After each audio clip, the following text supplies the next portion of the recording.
പ്രീതു എവിടെ? മുകളിലുണ്ട്.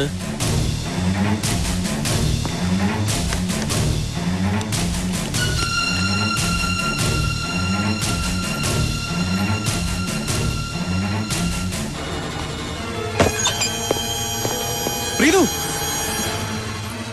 എന്താ ഈശ്വർ, എന്ത് പറ്റി? നിന്നോട് ഞാൻ പറഞ്ഞല്ലേ തനിച്ചിരിക്കരുതെന്ന്.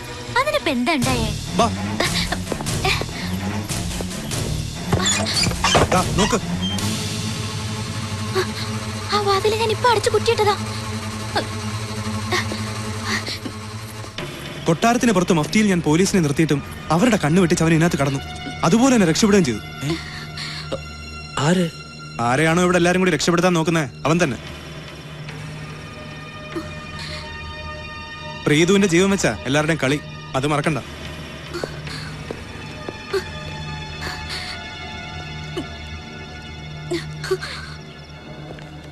മിസ്റ്റർ വിവേക്, ചാണ്ടിഗറിൽ നിന്ന് ക്യാപ്റ്റൻ നന്ദകുമാറിന്റെ മെഡിക്കൽ റിപ്പോർട്ട് വന്നിട്ടുണ്ട്. പക്ഷേ കുറച്ച് പ്രശ്നമുണ്ട്. അയാളുടെ ബ്ലഡ് ഗ്രൂപ്പ് നിങ്ങൾ പ്രതീക്ഷിച്ച പോലെ O പോസിറ്റീവ് അല്ല, B നെഗറ്റീവ് ആണ്. അതിന്റെ അർത്ഥം യഥാർത്ഥ കൊലയാളി നന്ദകുമാർ അല്ല. നിങ്ങളുടെ തിയറിയിൽ എവിടെയോ തെറ്റുപറ്റി.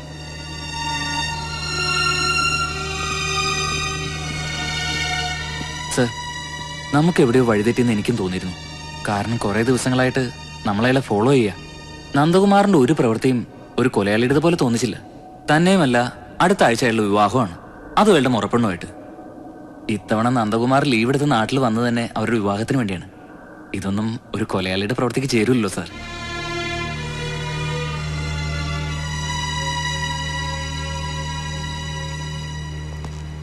ഞാൻ പറഞ്ഞില്ലേ ഡോക്ടർ, എന്റെ തിയറിയാ ശരി.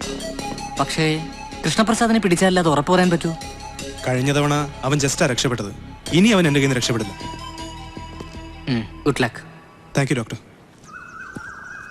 കിഷോർ പറഞ്ഞതാ ശരി. കൃഷ്ണപ്രസാദ് തന്നെയാ കൊലയാളി. അയാൾ തന്നെ എന്നെ കൊല്ലാൻ ശ്രമിച്ചത്. പക്ഷേ അതിലൊരു പ്രശ്നമുണ്ട്. പ്രീതുവിനെതിരായ വധശ്രമം നടക്കുമ്പോൾ രാത്രി 9 മണിയായിട്ടുള്ളൂ. കൊട്ടാരത്തിലുള്ളവരാരും ഉറങ്ങിയിട്ടില്ലെന്ന് ഉറപ്പുള്ള സമയത്ത് ആരെങ്കിലും കൊല നടത്താൻ ശ്രമിക്കുമോ? അപ്പോ പ്രീതുവിനെ കൊല്ലുകയായിരുന്നില്ല അയാളുടെ ലക്ഷ്യം. അതുകൊണ്ടാണ് ഞാൻ പറയണത്, പ്രീതുവിനെ ആക്രമിച്ചത് കൃഷ്ണപ്രസാദ് അല്ല, പിന്നെ ആര്? ക്യാപ്റ്റൻ നന്ദകുമാർ. വിവേക് ഇപ്പോഴാ നന്ദകുമാറിന്റെ പിന്നാലെയാണോ?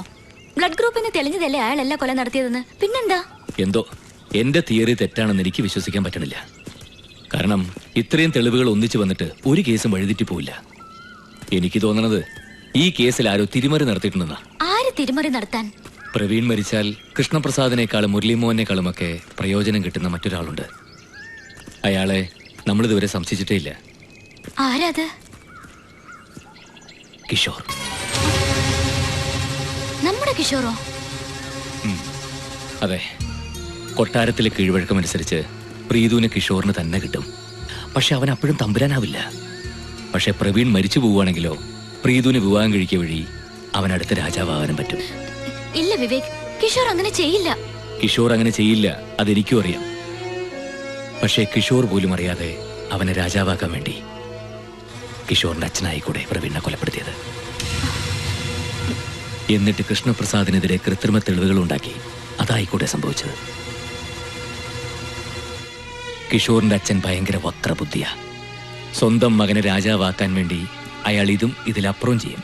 വിവേക് എന്തായി പറയുന്നേ? ഞാൻ മരിച്ച കിഷോറിന് രാജാവാകാൻ പറ്റില്ല. അപ്പൊ പിന്നെ കിഷോറിന്റെ അച്ഛൻ എന്നെ കൊല്ലാൻ ശ്രമിക്കോ? അവിടെയാണ് അയാൾ മിടുക്ക് കാണിച്ചത്. പ്രീതുവിനെ അയാൾ ഒരിക്കലും കൊല്ലില്ല. പകരം പ്രീതുവിനെ ആരോ കൊല്ലാൻ ശ്രമിക്കുന്നത് അയാൾ വരുത്തി തീർത്തു.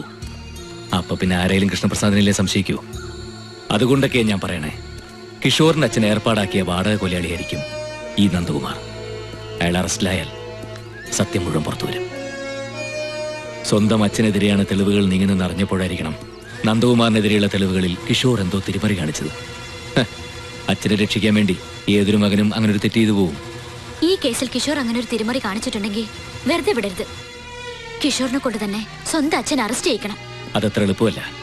കാരണം നിരപരാധിയായ കൃഷ്ണപ്രസാദിനെതിരെ അവരെല്ലാ തെളിവുകളും ഉണ്ടാക്കി കഴിഞ്ഞു. ഇനി ആ പാവത്തിനെ രക്ഷിക്കാൻ ദൈവത്തിന് മാത്രമേ കഴിയൂ. അന്ന് കിഷോർകുട്ടി കാര്യമായിട്ട് പറഞ്ഞാണോന്ന് എനിക്കറിയില്ല. കൃഷ്ണപ്രസാദ് കൊണ്ടുപോയ കാശ് തരാന്ന് ഏറ്റിരുന്നേ. ഓ, ഞാൻ കാര്യമായിട്ട് തന്നെ പറഞ്ഞതാ. എപ്പോഴാ വേണ്ടേ? അത്രയൊന്നും വേണ്ട, ഒരു 10,000 കിട്ടിയാൽ മതി. ഋഷികേശൻ ഞാൻ വേണ്ടാന്ന് വെച്ചു, പകരം രാമേശ്വരം ആക്കി. ഞാൻ ഇപ്പൊ തന്നെ ചെക്ക് തരാം. അമ്മാവൻ ബാങ്കിൽ പോയി എടുത്തോളൂ. അതെ, മരിക്കണേ 2 ദിവസം മുമ്പ് പ്രവീൺ കുട്ടിയും ഒരു ചെക്ക് തന്നിരുന്നേ കടായിട്ട്. അപ്പൊ ഞാനും 2 ദിവസത്തിനകം തട്ടിപ്പോന്നാണോ? പറയാൻ പറ്റില്ല, അത്രയ്ക്കും കൈപ്പുണ്യാണേ. ആ ഇപ്പൊ 12 ഓ. 1 മണിക്ക് മുമ്പേ ചെന്നോളൂ. എന്റെ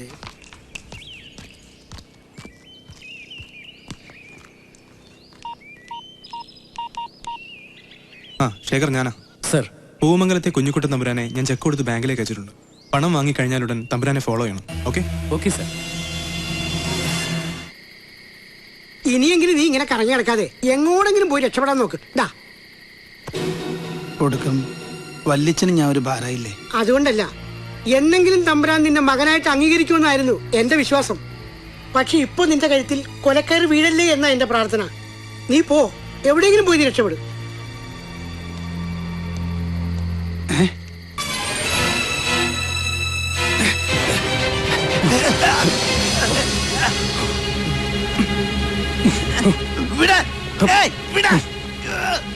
എന്നാലും കിഷോറുട്ടി, അമ്മാവനോട് ഈ ചതി വേണ്ടായിരുന്നു.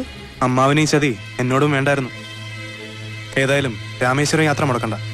പണ്ട് വേളി കഴിക്കാൻ കൊതിച്ചിരുന്ന പെണ്ണ് മറ്റൊരാളുടെ കുട്ടിക്ക് ജന്മം നൽകുന്ന കണ്ടിട്ടും എല്ലാം ഉള്ളിലൊതുക്കി ജീവിച്ച അമ്മാവനോട് എനിക്കെന്നും ബഹുമാനേ തോന്നിയിട്ടുള്ളൂ. ഇപ്പോ തനിക്ക് പിറക്കാതെ പോയ മകനെ സ്വന്തം മകനെ പോലെ കരുതി സ്നേഹിക്കുന്ന കാണുമ്പോൾ അമ്മാവനോടുള്ള ആദരവ് പിന്നെയും കൂടുക.